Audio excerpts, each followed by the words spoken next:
والذين جاهدوا فينا لنهدينهم سبلنا وقال رسول الله صلى الله عليه وسلم طلب العلم فريضة على كل مسلم أو كما قال عليه الصلاة والتسليم শ্রদ্ধেয় সম্মানিত অভিভাবকবৃন্দ,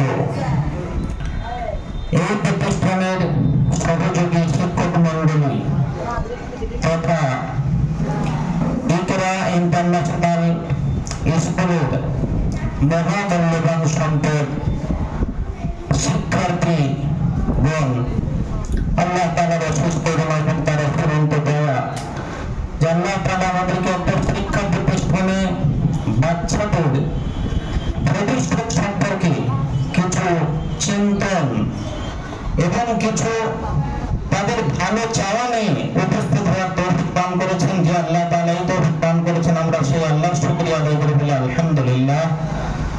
তারপরে লক্ষ্য করে দরুদ বর্ষিত হোক আমার মহানবী সাল্লাল্লাহু আলাইহি ওয়াসাল্লামের উপর, যে মহানবী সাল্লাল্লাহু আলাইহি ওয়াসাল্লাম বলেছেন প্রত্যেকটা মুসলিম নরনারীর উপর বিদ্যা শিক্ষা করা অপরিহার্য কর্তব্য। শুধু তাই নয়, আল্লাহ রাসূল সাল্লাল্লাহু আলাইহি ওয়াসাল্লাম বলেছেন যে বিদ্যা শিক্ষার প্রতি ধাবিত হয় কিছু যতক্ষণ না বাড়িতে ফিরে আসে ততক্ষণ পর্যন্ত সে আল্লাহর রাস্তায় অবস্থান করে, অর্থাৎ সে ব্যক্তি জিহাদে গমন করে থাকে এবং জিহাদের পুণ্য অর্জন করতে থাকে। আল্লাহ রাসূল সাল্লাল্লাহু আলাইহি ওয়াসাল্লাম বলছেন যে ব্যক্তি এমন রাস্তায় চলাচল করে যে রাস্তায় চললে বিদ্যা অর্জন করা যায়, তো আল্লাহ তাআলা সেই ব্যক্তির জন্য জান্নাতের রাস্তাকে সহজ করে দেন।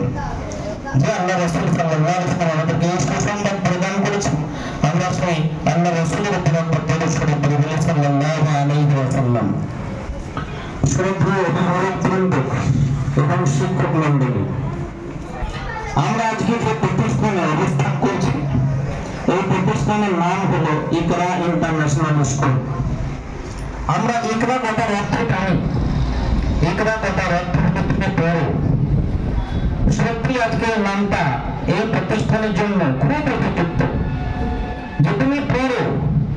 আল্লাহ রাসূল সাল্লাল্লাহু আলাইহি ওয়াসাল্লামকে যখন আল্লাহ তাআলা সর্বপ্রথম নবী বানান হীরা গুহায়, তো তখন আমরা সকলে জানি ইসলামের মূল মন্ত্র হলো লা ইলাহা ইল্লাল্লাহ মুহাম্মাদুর রাসূলুল্লাহ। কিন্তু আল্লাহ তাআলা আল্লাহ রাসূলকে মূল মন্ত্র না শিখিয়ে সর্বপ্রথম কেন বললেন যে আপনি পড়ুন, আপনি পাঠ করুন, আপনি লেখাপড়া শিখুন? কি জন্য বললেন? আমরা কখনো চিন্তা করিনি। যদি আমরা চিন্তা করতাম তাহলে বুঝতে পারতাম যে একটা মূর্খ, একটা অজ্ঞ, একটা নিরক্ষর ব্যক্তি এই কালিমার মর্মার্থ, তার গুরুত্ব, তার মাহাত্ম্য, তার ফজিলত মোটেও বুঝতে পারবে না। বুঝতে পারবে কেবলমাত্র শিক্ষিত ব্যক্তি। ওই জন্য আগে শিক্ষিত হন, তারপরে আল্লাহ তাআলাকে আপনি চিনবেন, আল্লাহর স্বরূপকে বুঝবেন, আল্লাহর বাণীকে বুঝবেন, আল্লাহর রাসূল সাল্লাল্লাহু আলাইহি ওয়াসাল্লামের তরিকা, পদ্ধতি এবং সুন্নতকে আপনি অর্জন করতে পারবেন। শুধু তাই নয়, আপনারা যদি ইসলামের ইতিহাস পড়েন তাহলে দেখতে পাবেন আল্লাহ তাআলা এই পৃথিবীতে সর্বপ্রথম যে জিনিসটা সৃষ্টি করেছেন, এই পৃথিবী তখন সৃষ্টি হয়নি, বিশ্ব ব্রহ্মাণ্ড কিচ্ছু ছিল না। সর্বপ্রথম আল্লাহ তাআলা সৃষ্টিকুলের মধ্যে সৃষ্টি করছেন লৌহ কলম। লৌহ কথার অর্থ হচ্ছে স্লেট, আর কলম কথার অর্থ হচ্ছে পেন। এত জিনিস থাকতে আল্লাহ তাআলা কেন লৌহ কলম সৃষ্টি করলেন, এ আমরা কখনো চিন্তা করিনি। আল্লাহ তাআলা এই জিনিস সর্বপ্রথম সৃষ্টি করে বোঝাতে চেয়েছেন, এই দুনিয়াকে যদি শান্তি নিকেতন বানাতে চাও, এই পৃথিবীকে যদি মানব ধর্মে এবং মনুষ্যত্ব জ্ঞানে রূপান্তরিত করতে চাও, গাত্রস্থান বানাতে চাও, শান্তি নিকেতন বানাতে চাও, তাহলে লৌহ কলম দ্বারা শিক্ষা ছাড়া এ কখনো সম্ভব না। শুধু তাই নয়, আমরা আল্লাহর কসম খাই। কেন কসম খাই? আল্লাহ আমাদের কাছে সর্বোচ্চ বস্তু, তাই আমরা কসম খাই। কিন্তু আল্লাহ যদি কোনো জিনিসের কসম খান, তাহলে সেটা কোন জিনিসের কসম খাবেন? আল্লাহর কাছে যেটা সর্বশ্রেষ্ঠ, আল্লাহর কাছে যেটা সব থেকে প্রিয়, সেই জিনিসের কসম খাবেন। আল্লাহ তাআলা